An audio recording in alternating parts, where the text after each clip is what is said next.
Welcome to teens বাড়ি অরুণিমা। আশা করি তোমরা সবাই ভালো আছো, সুস্থ আছো। আজকে অষ্টম শ্রেণীর অষ্টম চ্যাপ্টার থেকে যে বিভিন্ন ধরনের যে পশুপালন আছে সেগুলোর মধ্যে থেকে প্রথম মৌমাছি পালন নিয়ে আলোচনা করব। তাহলে প্রথমেই দেখো যে বিভিন্ন ধরনের খাদ্য চাষে যে পদ্ধতি, যে খাদ্যগুলো প্রাণীর থেকে আমরা পাই। তাহলে দেখো এতদিন তো যে আলোচনাগুলো হলো সেখানে আমরা দেখেছি যে সেই সমস্তগুলো আমরা উদ্ভিদ থেকে পাই, যেমন চা, ধান, আম, এগুলো নিয়ে আলোচনা করা হয়েছে। আজকে আসবো যে প্রাণীজ যে খাদ্য আমরা পাই, প্রাণী থেকে যে খাদ্য পাই সেইগুলোকে কিভাবে, সেই সমস্ত প্রাণীগুলোকে কিভাবে পালন করা হচ্ছে।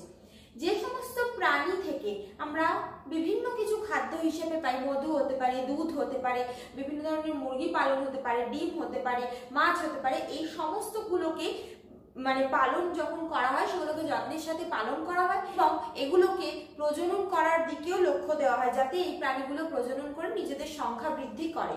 তার ফলে কি হবে, যে সমস্ত মানুষের খাদ্যের চাহিদাকে সেগুলোকে পূরণ করা যাবে। এইটাকেই বলছে হলো পশুপালন বা অ্যানিমাল হাজবেন্ড্রি।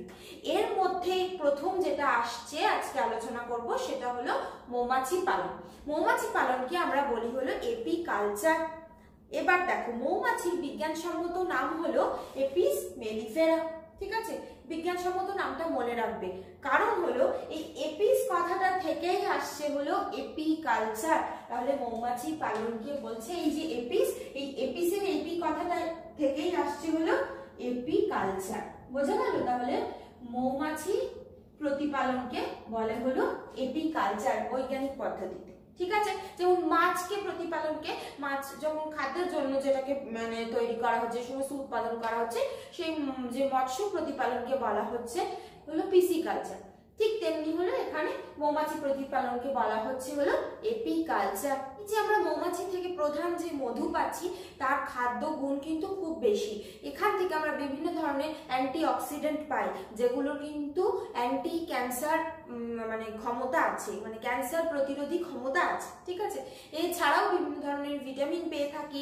এছাড়াও এই যে মধুর মধ্যে anti fungal, anti bacterial, anti inflammatory এই যে ধর্ম এগুলো আছে। অ্যান্টি ফাঙ্গাল হলো ফাঙ্গাল, এই দেখবে সাধারণত মধুর মধ্যে যদি পিওর খাঁটি মধু হয় সেক্ষেত্রে কিন্তু তার মধ্যে কোনো রকম ফাঙ্গাস পড়ে না। এছাড়াও আর কি পাই, এছাড়াও যেগুলো পাই সেটা হলো মোম পাই। এই যে মোম, সেটাও খুব গুরুত্বপূর্ণ। মোম প্রধানত মোমবাতি তৈরিতে কাজে লাগে, বিভিন্ন ধরনের জামা কাপড় প্রিন্ট করতে কাজে লাগে। এছাড়াও আমাদের মেয়েদের সমস্ত কসমেটিক প্রোডাক্টে কিন্তু কম বেশি ব্যবহার হয়ে থাকে। এই যে আমরা লিপস্টিক ইউজ করি, তারপর লিপ বাম ইউজ করি, বিভিন্ন ধরনের ক্রিম ইউজ করি, সেই সমস্ত কিছুতে কিন্তু মোম ব্যবহার করা হয়। বোঝা গেল? সেই জন্য ধরো এমনকি সাবানে, তারপর ধরো বিভিন্ন ধরনের ক্রিম হয়, তার ভিতরে আমরা যে সমস্ত কিছু যে কসমেটিক্স ইউজ করি, ফাউন্ডেশন আরো যা যা আছে, সেই সমস্ত কিছুতে কিন্তু একটা নির্দিষ্ট মাত্রায় মোম ব্যবহার করা হয়। আর এই মৌমাছি অ্যানিমেলিয়া রাজ্যের, তারপর আর্থ্রোপোডা পর্বভুক্ত ইনসেক্টা যে শ্রেণীভুক্ত একটি প্রাণী। এই জিনিসগুলো কিন্তু একটু পড়ে রাখবে, তাহলে কি হবে বলতো, অনেক সময় ছোট প্রশ্ন এখান থেকে আসে। তাহলে এই রাজ্য কি? রাজ্য হলো মৌমাছির রাজ্য হলো কি? অ্যানিমেলিয়া। এ হলো অ্যানিমেলের মধ্যে পড়ে, তাই এর নাম অ্যানিমেলিয়া। তারপর এর যে পর্ব সেটা হলো আর্থ্রোপোডা।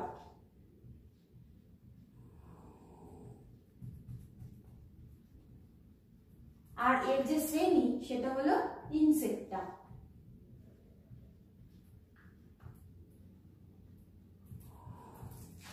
তাহলে এপিকালচার কাকে বলে? মোম ও মধুর জন্য যখন বৈজ্ঞানিক পদ্ধতিতে কৃত্রিমভাবে মৌমাছিকে প্রতিপালন করা হচ্ছে তখনই তাকে বলে এপিকালচার বা মৌমাছি পালন। মৌমাছি একটি সমাজবদ্ধ জীব, অর্থাৎ এরা সমাজে, আমাদের সমাজে যেরকম প্রত্যেকটা স্তরের মানুষ বাস করে এবং প্রত্যেকের নিজস্ব কিছু কর্তব্য আছে এবং সে প্রত্যেকে নিজের কর্তব্যগুলো পালন করেন বলেই আমাদের এই সমাজ চলছে। যেমন ধরুন চাষি ভাইরা, তারা খাদ্য উৎপাদন করছেন বলেই আমরা বেঁচে আছি, তাই তো? যারা শ্রমিক মানুষ তারাও এই সমস্ত কারখানায় কাজ করছেন বলেই এই এত জিনিসের প্রোডাকশন হচ্ছে। তো আমরা যাদেরকে বলি না, যারা রাস্তাঘাট পরিষ্কার করেন, নালা নর্দমা পরিষ্কার করেন, সমস্ত এই কাজগুলো করেন, তারাও কিন্তু একজন সমাজের একটা গুরুত্বপূর্ণ কাজ করেছেন, তাদেরকেও আমাদের সম্মান দেওয়া প্রয়োজন। অর্থাৎ সমাজে এই যে কাজটা, এই যে পরিষ্কার করার কাজটা, এটা যদি কেউ না করে, একবার ভেবে দেখো তো যে এই যারা যে সমস্ত মানুষরা এই সমস্ত জিনিস পরিষ্কার রেখে আমাদেরকে সমাজটাকে তো সুন্দর করে তুলেছেন, তারা যদি না থাকতো কি হতো এই সমাজটা, বুঝতে পারছো? তাহলে প্রত্যেকের নিজস্ব নিজস্ব কিছু মানে কর্তব্য আছে এবং তারা কিন্তু প্রত্যেকে করেন বলেই আমরা আজকে এইরকম সমাজে বাস করছি, এত পরিষ্কার রাস্তাঘাট দিয়ে যেতে পারছি, পরিষ্কার জায়গায় থাকছি, ডাস্টবিনে নোংরা ফেলছি, সেখান থেকে নোংরাটা কোথায় যাচ্ছে আমরা কি ভাবি না। অর্থাৎ আমরা কিন্তু সমাজবদ্ধ জীব, এই সমাজে প্রত্যেকে তাদের কাজ করে চলেছেন বলেই এই গোটা দেশটা চলছে। ঠিক তেমনি একইভাবে এই যে মৌমাছিদের ক্ষেত্রেও এদের কিন্তু প্রত্যেকের নিজস্ব নিজস্ব কিছু কাজ আছে। এই মৌমাছি বিভিন্ন ধরনের হচ্ছে এবং প্রত্যেকের নিজস্ব কিছু কাজ আছে এবং এরা প্রত্যেকে নিজের কাজই পালন করতে থাকে। প্রথমেই আসি হলো স্ত্রী বা রানী মৌমাছি। স্ত্রী বা রানী মৌমাছি হলো এরা ডিপ্লয়েড এবং স্ত্রী, বোঝা গেল? মানে এদের যে ক্রোমোসোম সংখ্যা সেটা ডিপ্লয়েড। এটা তোমরা জেনে রাখো যে কিছু হয় হ্যাপ্লয়েড, কিছু হয় ডিপ্লয়েড। যেমন আমাদের ক্রোমোসোম সংখ্যা ডিপ্লয়েড, ঠিক আছে? তেমনি এই যে স্ত্রী মৌমাছি এদেরও ক্রোমোসোম সংখ্যা সেটা হলো ডিপ্লয়েড, এরা হলো স্ত্রী। তাহলে এদের ক্ষেত্রে লিখবো হলো এরা ডিপ্লয়েড আর স্ত্রী। এই হ্যাপ্লয়েড ডিপ্লয়েড জিনিসটা তোমরা ক্লাস 9-10 এ ভালোভাবে বুঝতে পারবে। এইটুকু এখন জেনে রাখো যে ডিপ্লয়েড হ্যাপ্লয়েড এগুলো হলো ক্রোমোসোমের এক একটা মানে গঠনের উপর, ক্রোমোসোমের সজ্জার উপর নির্ভর করে, ঠিক আছে? ক্রোমোসোম মানে হলো যেটা হলো আমাদের এই যে বংশগত যে বৈশিষ্ট্য সেগুলোকে নিয়ে চলছে। আচ্ছা, এই যে স্ত্রী বা রানী মৌমাছি এটা ডিম থেকে 16 দিন লাগে হলো পরিণত, মানে মৌমাছি স্ত্রী মৌমাছি হতে মোট সময় লাগে হলো 16 দিন। এই যে রানী মৌমাছি কখন হয় জানো? যখন একটা নিষিদ্ধ ডিম থেকে সেখান থেকে ধরো লার্ভা বার হলো এবং সেই লার্ভাকে কন্টিনিউয়াসলি একজনই শ্রমিক মৌমাছি যদি রাজকীয় ও জেলি খাওয়ায় তবে সেখান থেকে কিন্তু স্ত্রী যে মৌমাছি তৈরি হয়। তাহলে বুঝতে পারছো যে কি জাতীয় খাদ্য পড়ছে সেটার উপর নির্ভর করে কিন্তু এই যে কোন মৌমাছি তৈরি হবে সেটা বদলে যায়, বোঝা গেল? তাহলে একটা যে মৌচাকের মধ্যে জেনে রাখবে যে সর্বদাই একটাই রানী মৌমাছি থাকে বা স্ত্রী মৌমাছি থাকে, একটাই থাকে। মানে ধরো একটা মৌমাছি তুমি চাক দেখেছো, তার ভিতরে কিছু এরকম ক্লাস্টারে ভাগ থাকে, বুঝেছো? কিছু কিছু এরকম গোল গোল নিজেদের মধ্যে ওরা, মানে আমরা যেরকম করি না যে ধরো বড় একটা বিল্ডিং এ অ্যাপার্টমেন্টে প্রত্যেকে আলাদা আলাদা থাকে, তেমনি বড় যদি কোনো চাক দেখো তার মধ্যেও অনেকগুলো ছোট ছোট ছোট ছোট মানে কি বলবো কক্ষর মতো ওরা ভাগ থাকে, ঠিক আছে? এবার সেই প্রত্যেকটা যদি এক একটা কক্ষ হিসাবে ধরি সেগুলোর মধ্যে কিন্তু একটা করে রানী মৌমাছি থাকে। আর মৌমাছি পুরুষ যে মৌমাছি তার থেকে বেশি থাকে, আর কর্মী মৌমাছির সংখ্যা সব থেকে বেশি থাকে। এবার এই যে রানী মৌমাছি এটা হলো যখন একটা ডিম শুক্রাণু দ্বারা নিষিক্ত হচ্ছে এবং সেই ডিম থেকে লার্ভা তৈরি হচ্ছে এবং সেই লার্ভাটাকে যতদিন না পরিণত হচ্ছে ততদিন অবধি রাজকীয় জেলি খাওয়ানো হয়। সেটা কে খাওয়ায়? একজন শ্রমিক মৌমাছি খাওয়ায়। তার ফলে কি হয়? সেটা রানী মৌমাছি বা স্ত্রী মৌমাছিতে পরিণত হয়। এই যে স্ত্রী মৌমাছির কিছু বৈশিষ্ট্য আছে, সেটা হলো এদের দেহে ডিম্বাশয় থাকে আর এদের দেহের একটা বিশিষ্ট গঠন আছে, সেটার নাম হলো স্পার্মাথেকা। নামটা ভালো করে শুনে রাখো, সেটা হলো স্পার্মাথেকা। এই স্পার্মাথেকাতে কি করতে পারে? পুরুষের দেহ থেকে শুক্রাণুকে সংগ্রহ করে এবং সেগুলোকে নিজের শরীরে জমা রাখে, তারপর ডিম্বাণুকে নিষিক্ত করতে এগুলোই কাজে লাগায়, বোঝা গেল? এই যে স্ত্রী মৌমাছি, এই মৌমাছির কিন্তু কোন রকম পেটের মধ্যে কোন রকম যে ওই ওয়াক্স ক্ষরণ করে বা মোম ক্ষরণ করার সেই গ্রন্থি কিন্তু নেই। এরপর আসি এই যে পুরুষ মৌমাছিতে। এরা হলো সাধারণত হ্যাপ্লয়েড এবং পুরুষ। হ্যাপ্লয়েড মানে কি? এটা হলো, এটাও বললাম কি যে ক্রোমোজোমের সেটের সংখ্যা। এদের যেমন ডিপ্লয়েড মানে দুটো করে থাকে, ডিপ্লয়েড মানে জেনে রাখবে 12, আর এদের ক্ষেত্রে সেটা হলো হ্যাপ্লয়েড আর এরা হলো পুরুষ, ঠিক আছে? এবার দেখো তাহলে এদের ক্রোমোজোমের সংখ্যা হলো n, ঠিক আছে? n মানে কি বলতো? যে কোনো কিছু হতে পারে, কিন্তু এইটা হলো দ্বিগুণ থাকে এদের ক্রোমোজোম সংখ্যা, এদের হলো n থাকে। আচ্ছা, এরা কোথা থেকে উৎপন্ন হয়? সাধারণত কর্মী মৌমাছিরা, কর্মী বা শ্রমিক মৌমাছিরা যে সমস্ত ডিম পারে সেই ডিমগুলো কিন্তু নিষিক্ত হয় না, সেই অনিষিক্ত ডিম থেকেই তৈরি হয় এই পুং বা পুরুষ মৌমাছি। এই যে পুরুষ মৌমাছি এদেরকেও কিন্তু মানে যখন এদের লার্ভা থেকে যখন দেখাশোনা করে তাদেরকে এই শ্রমিক মৌমাছিরাই দেখাশোনা করে, কিন্তু এদেরকে কিন্তু রাজকীয় জেলি ছাড়াও অন্যান্য ধরো ফুলের যে বিভিন্ন রেণু, তারপর ধরো মধু, এগুলোও খাওয়ানো হয়। স্ত্রী হতে গেলে কিন্তু যে মৌমাছিকে শুধুমাত্র রাজকীয় জেলি খাওয়ানো হয় সেইটাই স্ত্রীতে পরিণত হয়, কিন্তু এদের ক্ষেত্রে শুধুমাত্র রাজকীয় জেলির সাথে সাথে মানে যখন লার্ভা ছোট থাকে প্রথম দিকে তখন রাজকীয় জেলি খাওয়ানো হয়, কিন্তু পরের দিকে ধরো বিভিন্ন ফুলের রেণু খাওয়ানো হয়, মধু খাওয়ানো হয়, সেগুলো খেয়ে এরা বেড়ে ওঠে। এই যে পুরুষ মৌমাছির কাজ হলো ওরা নিজেদের শরীরে শুক্রাণুকে তৈরি করে এবং সেই শুক্রাণুটা স্ত্রী মৌমাছিকে দিয়ে দেয়। এই যে মানে সমাজে এই যে মৌমাছির যে সমাজ যদি দেখি, মৌমাছির যদি জগৎ দেখি, সেখানে কিন্তু এই পুরুষ মৌমাছির এইটুকুই কাজ। এই পুরুষ মৌমাছির কিন্তু কোনো হুল থাকে না। এই মৌমাছির খালি যদি দেহের যদি বিশেষ একটি গঠন বলতে হয় তাহলে এদের চোখগুলো খুব বড় বড় হয়। এরপর আসি কর্মী মৌমাছিতে। এই যে কর্মী মৌমাছি বা শ্রমিক মৌমাছি এরা হলো আসলে ডিপ্লয়েড স্ত্রী। তাহলে এরাও হলো ডিপ্লয়েড আর হলো স্ত্রী, ঠিক আছে। তাহলে তুমি বলতে পারো যে স্ত্রী মৌমাছি বা রানী মৌমাছির সাথে কর্মী মৌমাছির কি পার্থক্য? এদের একটাই পার্থক্য, সেটা হলো এরা কন্টিনিউয়াস এই যে 16 দিন ধরে যতদিন না বড় হচ্ছে রাজকীয় জেলি খায়, কিন্তু এরা রাজকীয় জেলি খায় না। সেই জন্য কি হয় যে এদের ক্ষেত্রে এরা কিন্তু রানী মৌমাছিতে পরিণত হয় না। এরা মানে মৌমাছির যে সমাজে তারা কর্মী মৌমাছি হিসাবে থাকে। কর্মী মানে বুঝতেই পারছো যে এরা নানা রকম কাজ করে। ধরো এই যে রানী মৌমাছি যে সমস্ত ডিম পাড়ে সেই সমস্ত ডিমকে কিন্তু ধরো খাওয়ানো, তারপর যে ছোট ছোট কুঠুরি থাকে সেগুলোকে পরিষ্কার করা, দূর থেকে মৌমাছি মানে দূর থেকে মধু নিয়ে আসা, পরাগরেণু নিয়ে এসে এদেরকে খাওয়ানো, সমস্ত কাজ কিন্তু করে এই কর্মী মৌমাছি। এমনকি খুব ঠান্ডা দেশে কি হয়, যেখানে ধরো মৌমাছি আছে সেই জায়গায় যদি টেম্পারেচার 10 ডিগ্রি থেকে কমে যায়, সেই জায়গায় এই যে অন্যান্য সমস্ত মৌমাছিকে কিন্তু যে উত্তাপ দেয় এবং বাঁচিয়ে রাখে সেটা হলো এই কর্মী মৌমাছি। এই কর্মী মৌমাছি কি করে, কন্টিনিউয়াস শিভারিং করে, মানে কাঁপতে থাকে। এরা এরম ভাবে কাঁপতে থাকার জন্য ওরা নির্দিষ্ট একটা জায়গায় এরকম জোটবদ্ধ হয়ে থাকে, তারপর এখানে শ্রমিক মৌমাছিরা কাঁপতে থাকে। তার ফলে ওই জায়গাটায় কিন্তু একটা উত্তাপ হয় এবং একটা নির্দিষ্ট যে তাপমাত্রা ওই জায়গাটায় নিয়ন্ত্রিত হয়। এইভাবে কিন্তু ওরা ঠান্ডা জায়গাতেও বেঁচে থাকে। তাহলে এই যে মৌমাছির যে জগতে সমাজে যদি দেখি, তাহলে সব মানে যা যা কাজ হার্ড ওয়ার্ক বলতে পারো সেই সমস্ত কিন্তু করার পরে এই কর্মী মৌমাছিরা। এই যে শ্রমিক মৌমাছিদের বয়স যত বাড়তে থাকে সেই অনুযায়ী কিন্তু কি কি কাজ করবে সেগুলো বদলে যায়। যেগুলো ধরো একটু ইয়াং কর্মী মৌমাছি, বুঝতে পেরেছো, যেগুলো হলো মানে সবে জন্মানোর পরে, তখন কি হয় তারা অন্যান্য যে ধরো লার্ভাগুলোকে কিন্তু মানে খাদ্য খাওয়ায়, রাজকীয় জেলি খাওয়ায়, তারপর ওদের যে ছোট ছোট কুঠুরি সেগুলোকে পরিষ্কার করে। এই ধরনের যে কর্মী মৌমাছি এদেরকে তখন বলা হয় নার্সিং মৌমাছি, ঠিক আছে। তারপর কি করে, এদের যত বয়স বাড়তে থাকে এই কর্মী মৌমাছিদের, তখন কি হয় তারা অন্যান্য কাজ করে, বিভিন্ন দূরে যায়, গিয়ে খাদ্য সংগ্রহ করে, তারপর ধরো ফুলের মধু সংগ্রহ করে, তারপর পরাগ রেণু সংগ্রহ করে, এই সমস্ত কাজগুলো করে।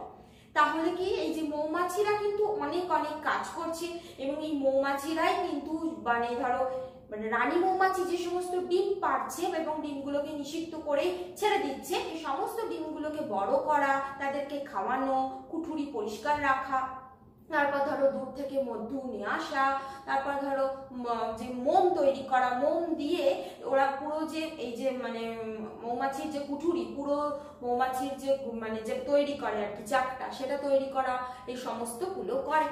এই যে কর্মী মৌমাছির একটা অন্যতম বৈশিষ্ট্য হলো এদের পেটের মধ্যে একরকম গ্রন্থি থাকে, সেখান থেকে কিন্তু মোম ক্ষরণ হয়, ঠিক আছে, ওয়াক্স গ্ল্যান্ড বলে। এখান থেকে মোম ক্ষরণ করে, এই মোম ক্ষরণের মাধ্যমে কিন্তু ওরা যে পুরো চাকটা তৈরি করে। এই যে কর্মী মৌমাছিরা এরা বিভিন্ন রকম নৃত্য প্রদর্শন করে। এই বিভিন্ন রকম নৃত্য প্রদর্শনের মাধ্যমে ওরা নিজেদের মধ্যে অন্যান্য কর্মী মৌমাছিদের মধ্যে বিভিন্ন রকম সংকেত পাঠায়। এই বিভিন্ন ধরনের এই যে নৃত্যগুলো প্রদর্শন করে সেগুলোর একটা প্যাটার্ন আছে। এগুলো কখনো ওয়াগল ডান্স হতে পারে, কখনো রাউন্ড ডান্স হয়, কখনো ধরো ট্রাম্বল ডান্স হয়। এইগুলোর উপর নির্ভর করে ওরা নিজেদের মধ্যে কথোপকথন চালায়, মানে সংকেত দেওয়া নেওয়া করে। ধরো এই ওয়াগল নৃত্য যে আছে এটার মাধ্যমে ওরা বোঝায় যে কোথা থেকে ওরা মধু পাবে, এই সোর্সটা পেয়েছে সেটা। এই যে রাউন্ড ডান্স ওরা তখনই করে যখন রিসোর্স মানে যেখান থেকে মধু পাবে সেটা খুব কাছে। এই যে ট্রাম্বল ডান্স এটার মাধ্যমে ওরা বোঝায় যে চলো মধু সংগ্রহে যাই। এরকম বিভিন্ন রকম ওদের কথোপকথনের ধরন আছে এবং এগুলোর মাধ্যমে কিন্তু ওরা অন্যান্য কর্মী মৌমাছিদের সাথে সংকেতকে আদান প্রদান করে। আচ্ছা, এখানে আমি একটা কথা বলে রাখি যেটা আগে বললিনি, হয়তো বাদ গেছে।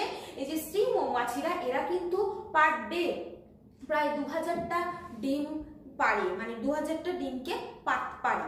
এবার এই ডিমগুলোর মধ্যে ওরা নিজেরাই কিছু ডিমকে মানে নিষিক্ত করে আর কিছু ডিমকে নিষিক্ত করে না।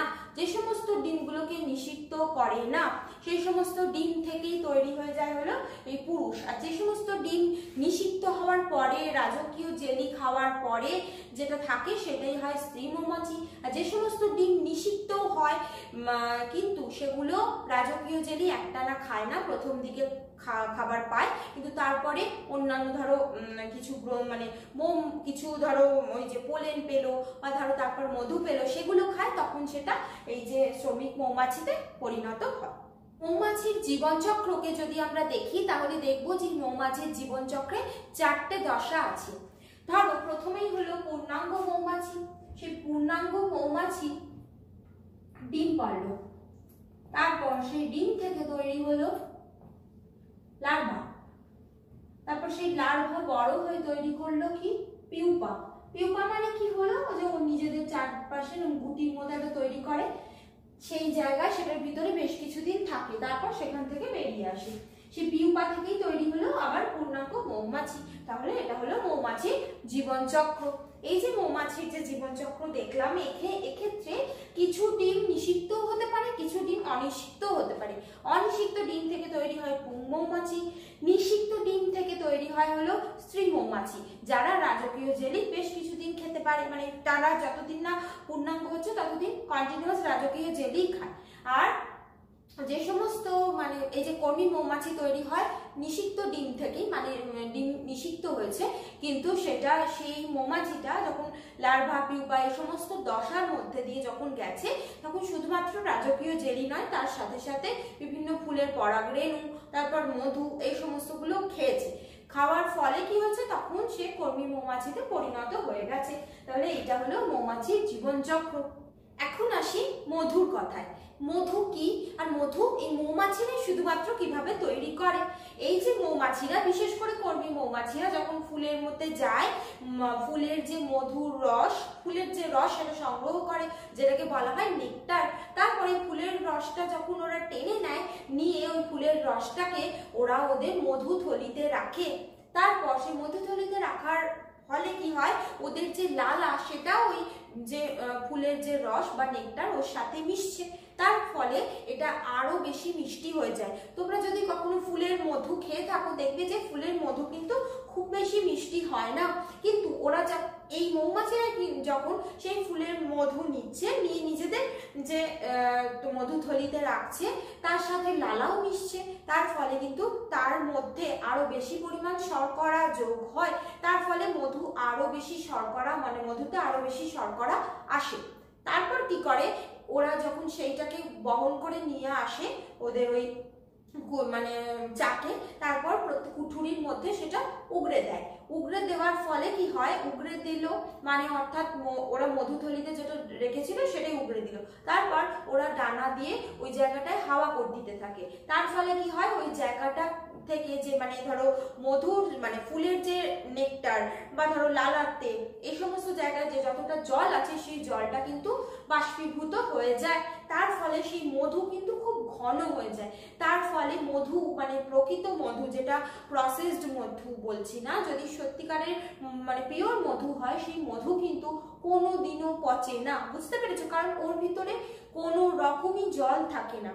কিন্তু বাজারে এখন অনেক রকম মধু পাওয়া যায় যেগুলো ধরো 1 বছর 2 বছর, যেগুলো তোমার এক্সপায়ারি ডেটও লেখা থাকে। অ্যাকচুয়ালি যে মধু হয় মানে পিওর মধু যেটা, তার কিন্তু কোনো এক্সপায়ারি ডেট নেই, সেটা সব সময় ব্যবহার করা যেতে পারে এবং যত পুরনো হতে থাকে সেটা কিন্তু মোটে খারাপ হয় না, বুঝতে পেরেছো?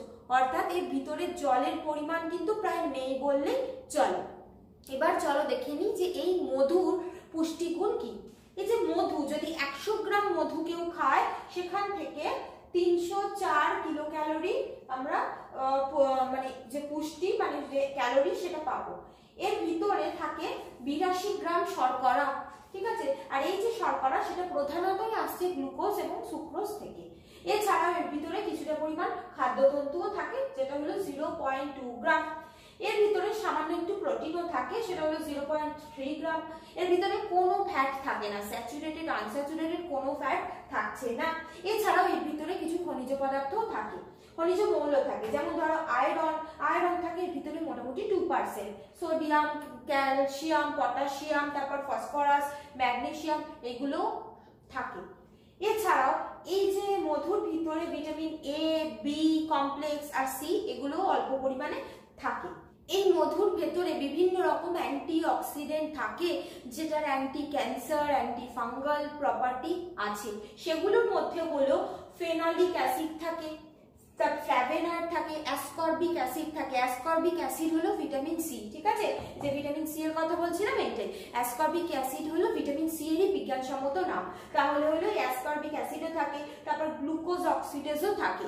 এইখান থেকে অ্যাটলিস্ট তোমরা দুখানা নাম মুখস্থ করে রাখবে এবং মধুর পুষ্টিগুণ এলে সেখানে লিখবে। তাহলে নামগুলো আমি আবার মনে করে দিই। সেগুলো হলো ফ্ল্যাভোনয়েডস, গ্লুকোজ অক্সিডেজ, তারপর ধরো তোমার অ্যাসকর্বিক অ্যাসিড আর ফেনলিক অ্যাসিড। এগুলোর মধ্যে যেগুলো তোমার সোজা রাখবে সেগুলো পড়েও কিন্তু অবশ্যই পড়বে।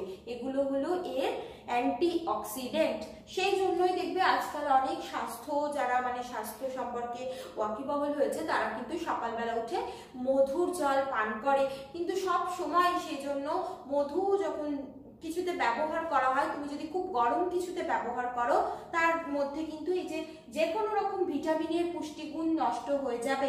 কারণ যে কোনো গরম, রোদ এই সমস্ত কিছুতে কিন্তু ভিটামিনের যে পুষ্টিগুণ সেটা নষ্ট হয়ে যায়। সেজন্য তোমরা যদি সাধারণ জলের মধ্যে বা খুব হালকা গরম জলের মধ্যে, খুব বেশি গরম হলে কিন্তু হবে না, সেটা যদি মধু রোজ কেউ সেবন করে সেটা স্বাস্থ্যের জন্য কিন্তু উপকারী। এবার আসি যে এই মোম কিভাবে তৈরি হয়। কর্মী মৌমাছিদের যে পেটের মধ্যে একরকম গ্রন্থি থাকে সেটা হলো মোম গ্রন্থি। এরা যখন এই যে কুঠুরি তৈরি করে, এরা যখন চাক তৈরি করে তখন সেটা এই যে মোম সেটাকে এরা মুখের মাধ্যমে, লালার মাধ্যমে এটাকে বার করে এবং সেইটা দিয়ে কিন্তু এই চাকটা গোটাটা গঠন করে। এরপর এখান থেকে এই চাক থেকে যখন মোম সংগ্রহ করা হয় সেখান থেকে সেই মোম দিয়ে মোমবাতি বিভিন্ন রকম কাজে লাগানো হয়, যেগুলো আমি আগেই উল্লেখ করেছি। তাহলে আমি আগেই বলেছি যে এপিকালচার বা মৌমাছি প্রতিপালন কাকে বলে। কৃত্রিমভাবে এবং বৈজ্ঞানিক পদ্ধতিতে যখন মৌমাছিকে পালন করা হচ্ছে তখনই তাকে বলছে এপিকালচার। এবার আসি যে মৌমাছি পালন সাধারণত দুই ভাবে হয়ে থাকে। একটা হলো দেশীয় পদ্ধতি, আর একটা হলো আধুনিক বা বৈজ্ঞানিক পদ্ধতি। দেশীয় পদ্ধতি কি, ধরো বনের মধ্যে যাওয়া হলো, সেই জায়গায় বড় বড় মৌচাক মানে খোঁজা হলো, তারপর সেই জায়গায় সেই মৌচাকগুলোতে মানে মৌচাকের চারপাশে আগুন দেওয়া হয়, ঠিক আছে? এবার আগুন দিলে সেই উত্তাপে মৌমাছি সেই জায়গা ত্যাগ করে, তারপর সেই মৌচাককে কেটে সেখান থেকে মধু মোম বার করে নেওয়া হয়। এটা হলো দেশীয় পদ্ধতি। কিন্তু এই পদ্ধতিতে বেশ কিছু অসুবিধা আছে। যেরকম হলো আমাদের বাংলাতে এই কাজটা করেন এরকম বহু লোক আছেন। এই সমস্ত লোকেদের ক্ষেত্রে বেশিরভাগ ক্ষেত্রে শুনে থাকবে যে সুন্দরবনের মধু, ঠিক আছে? কারণ কি সুন্দরবনে অনেক রকম মানে অনেক বন আছে এবং যে জাতীয় গাছ দরকার মানে মৌমাছিরা যে সমস্ত গাছ থেকে আর কি এই যে রস শোষণ করে সেই সমস্ত গাছ ওইখানে অনেক বেশি আছে। সেজন্য এই সমস্ত জায়গাতে মানে মৌমাছির চাক অনেক বেশি পাওয়া যায়। কিন্তু এক্ষেত্রেও বেশ কতগুলো রিস্ক থেকে যায়। সেটা হলো আদৌ ধরো একজন মানুষ বেশ কিছু দূর থেকে কোনো নির্দিষ্ট জায়গায় গিয়ে মৌমাছি খুঁজছে, মৌমাছির চাক খুঁজছে, সে যে খুঁজে পাবে সেটার কোনো ভরসা নেই, মানে সেটার কোনো গ্যারেন্টি নেই। এবং তার থেকেও বড় কথা হলো জীবনের সংকট হতে পারে, তাই না? বিভিন্ন ধরো ঘন বনের মধ্যে গেলে বিভিন্ন জন্তু জানোয়ারের কবলে পড়ার আশঙ্কাও থাকে। সেই জন্য দেশীয় পদ্ধতির কিন্তু এগুলো অসুবিধা আছে। আর এটা বেশ মানে কি বলবো, এটার জন্য খুঁজতেও অনেকটা সময় চলে যায়। আর সেই জন্য বর্তমানে মানে কৃত্রিম ভাবে মৌমাছিকে প্রতিপালন করা হচ্ছে।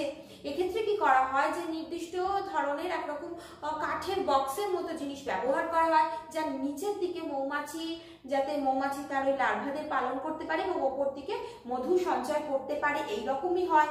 দেখো এখানে আমি একটা ছবি দিয়ে দিয়েছি, তোমরা দেখতেই পাচ্ছ যেরকম অনেক ধাপ ধাপ থাকে, এই ধাপের নিচের দিকে লার্ভা থাকে আর ওপর দিকে মধুকে মানে মধু সঞ্চয় করে। এবার যেখানে ধরো যিনি ঠিক করেছেন যে বিজ্ঞানিক সে বৈজ্ঞানিক পদ্ধতিতে মৌমাছি চাষ করবেন, তারা কি করেন যে এরকম কিছু কুঠুরি নিয়ে আসা হয়, এগুলোকে বলা হয় এপিয়ারি। এই এপিয়ারি কাকে বলে খুব ভালো করে পড়বে, ঠিক আছে? মৌমাছিকে যখন চাষ করা হচ্ছে তখন তার বাসস্থান হিসাবে যেটাকে ব্যবহার করা হয় তাকে বলছে এপিয়ারি। এই এপিয়ারি গুলোকে রাখা হয় আর তার সাথে একটা স্ত্রী মৌমাছি আর বেশ কিছু কর্মী মৌমাছিকে এনে ছেড়ে দেওয়া হয়। কিছুদিন পর দেখা যায় যে নানা মানে আরো অনেক রকম যে পুরুষ মৌমাছি অন্যান্য মৌমাছিও সেখানে এসে মানে ওদের যে দল সেটাকে আরো বড় করে দেয়। এরপর এই যে মৌমাছিরা কি করে বিভিন্ন আশেপাশে ফুল থেকে মানে ফুলের রস শোষণ করে এবং সেগুলো এসে জমা করতে থাকে। তারপর যথেষ্ট পরিমাণ যখন মধু হয়ে যায় সেখান থেকে কিন্তু সহজেই বার করে নেওয়া হয়। মানে ধরো কোনো জায়গায় মৌচাক খোঁজার কোনো সমস্যা নেই, তাই না? একটা নির্দিষ্ট জায়গাতে পেয়ে যাচ্ছে। কিন্তু কটা জিনিস মাথায় রাখতে হয় এক্ষেত্রেও, যে যেখানে মৌমাছিকে চাষ করা হচ্ছে পালন করা হচ্ছে তার আশেপাশে এমন কিছু গাছ থাকা দরকার যেগুলো থেকেই সাধারণত মৌমাছিরা এই যে ফুলের রস শোষণ করে। সেগুলো কি কি গাছ? যেমন আম, জাম, লেবু, পেয়ারা, ধনে গাছ, মৌরি গাছ, গাজর, এই সমস্ত গাছ থাকা প্রয়োজন। এই সমস্ত গাছেরই যে ফুল সেগুলো থেকে এই যে পুষ্টি রস সেটা শোষণ করে, মানে এই যে ফুলের রস সেটা শোষণ করে এবং সেগুলো এনেই কিন্তু ওই যে ওদের কুঠুরিতে সেটা জমা করে। সেই কারণে এই যে আধুনিক বা বৈজ্ঞানিক পদ্ধতিতে এই যে কটা নিয়ম মেনে যদি কেউ মৌমাছি পালন করে তাহলে খুব সহজেই কিন্তু মৌমাছি পালন করা সম্ভব।